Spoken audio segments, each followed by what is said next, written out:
बिस्मिल्लाहिर्रहमानिर्रहीम। सामईन मोहतरम अस्सलाम वालेकुम।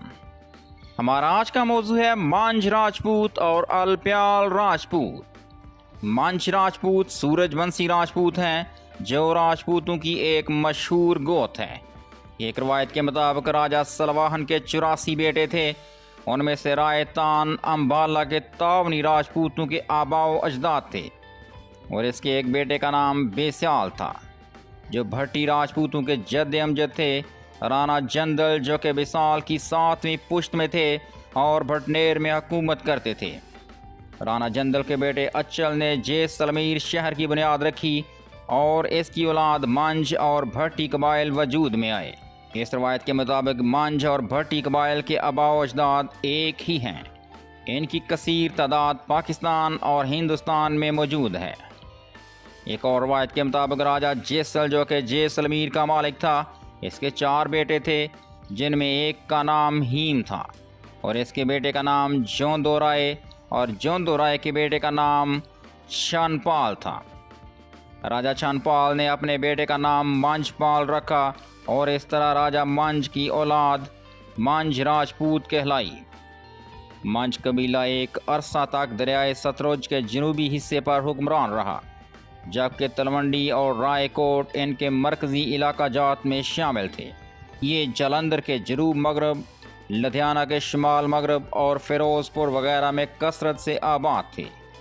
राजा मंझ की 5वीं पुश्त से राजा तुलसीदास पैदा हुआ था, जिसने ऊच शरीफ के वली कामल हज़रत मखदूम जहानिया जहाँ कश्त के हाथों पर 1323 में सुल्तान ग़ियासुद्दीन के अहद में, जो कि 1320 से 1325 था, इस्लाम कबूल करके मुसलमान हो गया और तुलसीदास या तुलसी राम का नाम सराजुद्दीन रखा गया, जो शेख चाचू के लक़ब से मशहूर हुआ। ये अलाउद्दीन खिलजी या ग़ियासुद्दीन तुगलक का दौर हुकूमत था और जब उसे तुलसी राम के इस्लाम कबूल करने की खबर मिली तो उसने शेख चाचू को फ़िरोज़पुर की तहसील तहाड़ा बतौर जागीर अता की। 1383 ईस्वी को शेख चाचू का इंतकाल हो गया। इनका मज़ार ऊच शरीफ में मौजूद है। इसके इंतकाल के बाद सुल्तान ने शेख चाचू के बेटे भरू को राय यानी नायबुल सल्तनत के ख़िताब से नवाजा और साथ ही इसे ख़ुद मुख्तारी भी अता की। यही वजह है कि राजा भरू की औलाद चौधरी या राणा की बजाय राय का लक़ब इस्तेमाल करती है। पाकिस्तान में मंझ कौम मुसलमान मज़हब रखती है, जबकि हिंदुस्तान में इनकी अक्सरियत हिंदू और सिख मज़हब रखती है। एक और रवायत के मुताबिक 10वीं सदी में मंझ कौम ने दरियाए सतलुज के शुमाल में अमृतसर में बड़े बड़े इलाकों पर कब्ज़ा कर लिया था और इनकी हुकूमत कसूर तक फैल चुकी थी।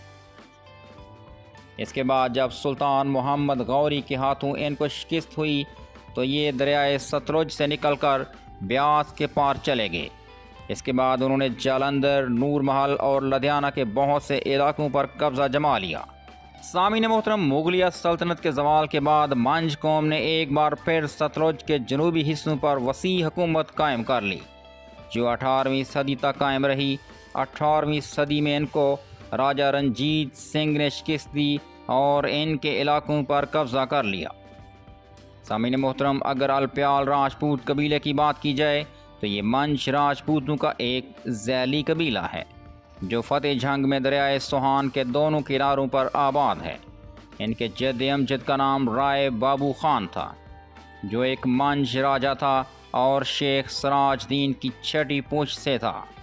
ये 16वीं सदी में मुग़ल शहनशाह अकबर के दौर में था। इसके 2 भतीजे कमाल खान और जलाल खान थे।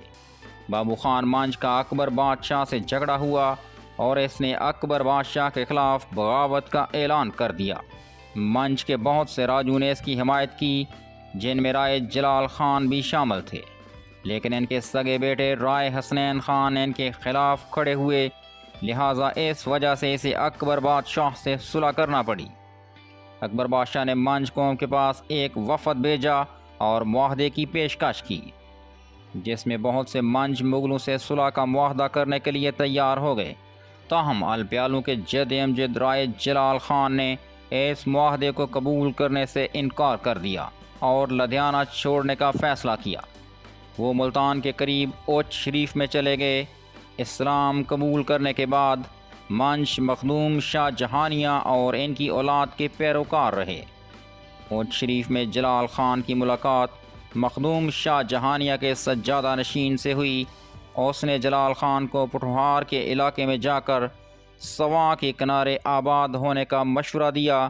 جب رائے جلال خان دریائے سواں کی وادی میں پہنچے تو ان کی گکھڑوں کے ساتھ ایک خون ریز جنگ ہوئی اور اس جنگ میں الپیال راجپوتوں کو فتح ہوئی، لہٰذا اس علاقے میں ان کی حکومت قائم ہو گئی۔ جلال خان نے چکری شہر کی بنیاد رکھی جو بعد میں اس قبیلے کا مرکز بن گیا۔ جلال خان کی اولاد الپیال کے نام سے مشہور ہوئی۔ پیر الپیال کے 5 بیٹے تھے، جن میں رائے سائیں خان نے الپیال کی شاخ سیال کی بنیاد رکھی اور سیال گاؤں میں آباد ہوئے۔ دوسرا بیٹا رائے ملت خان تھا، جس کے بیٹے رائے سنگھار خان نے سانگرال گاؤں کی بنیاد رکھی۔ یہ ذیلی قبیلہ کلر کہار میں آباد ہے۔ تیسرے بیٹے رائے وزیر خان کی اولاد چکری اور کولیال میں آباد ہے۔ چوتھا بیٹا رائے دلیر خان تھا، جس کی اولاد چنڈو میں پائی جاتی ہے۔ 5ویں بیٹے کا نام رائے ادو خان تھا، جس کی اولاد جموں کے علاقوں میں آباد ہوئی، اور آج تقریباً 500 سال گزرنے کے بعد ان کی اولاد اسی علاقے میں بڑی شان و شوکت سے آباد ہے۔ الپیال منج فتح جنگ میں 32 گاؤں کے مالک ہیں، جہاں کے منج زیادہ تر کاشتکار ہیں۔ 1947 سے قبل وہ زیادہ تر پنجاب کے علاقے جلندھر، لدھیانہ اور اس کے ارد گرد کے شہروں میں آباد تھے۔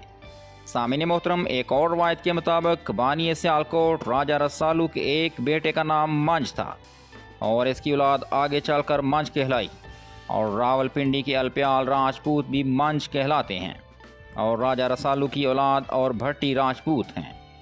ایک اور روایت کے مطابق منج خود کو بھٹی راجپوت کہتے ہیں اور سیالکوٹ کے راجہ رسالو کے باپ راجہ سلوان کی نسل سے ہیں اور 600 سال قبل جلندھر میں آباد ہوئے تھے۔ بہرحال منج راجپوت بھٹی راجپوتوں کی معروف شاخ ہے۔ یہ اس کی مشرقی پنجاب میں پٹنیر، نگودر، جلندھر، امرتسر، بھٹیانہ اور اس کے علاوہ بے شمار علاقوں میں کئی بستیاں آباد ہیں۔ بلاسپور میں یہ قبیلہ برسر اقتدار تھا۔ علاؤ الدین خلجی کی حکومت میں یہ قبیلہ عروج پر تھا۔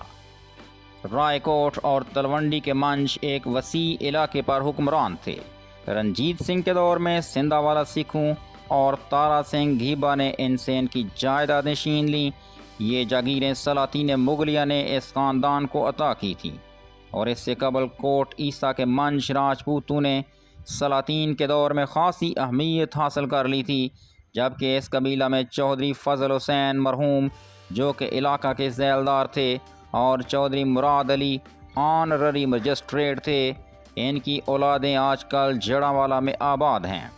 اس کے علاوہ ساہیوال اور فیصل آباد میں بھی کافی تعداد میں آباد ہیں، جبکہ فتح قبلہ، چیچا وطنی اور دیگر چکوال کے علاقوں میں آباد ہیں۔ رائے محمد اقبال مرحوم چیچا وطنی کے رئیس اور ڈسٹرکٹ کونسل کے چیئرمین تھے۔ ان کے صاحبزادے رائے احمد نواز MNA اور پاکستان کے مرکزی وزیر رہے۔ اس کے علاوہ منج راجپوتوں کا قبیلہ ضلع اٹک میں تقریباً 12 دیہاتوں میں موجود ہے۔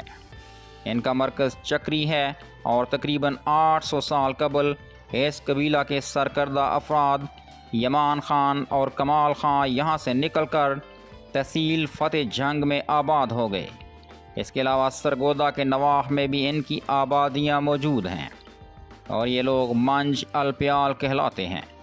جہلم کے راجہ طارق محمود ایڈوکیٹ، جو خود ایک محقق اور مصنف ہیں اور اسی قبیلہ سے تعلق رکھتے ہیں، ان کے مطابق اس قبیلے کا نام منج راجپوت ہے۔ سامعین محترم، اس ویڈیو میں ہمارا ساتھ دینے کے لیے آپ تمام دوستوں کا شکریہ۔ اگلی ویڈیو تک کے لیے اللہ حافظ۔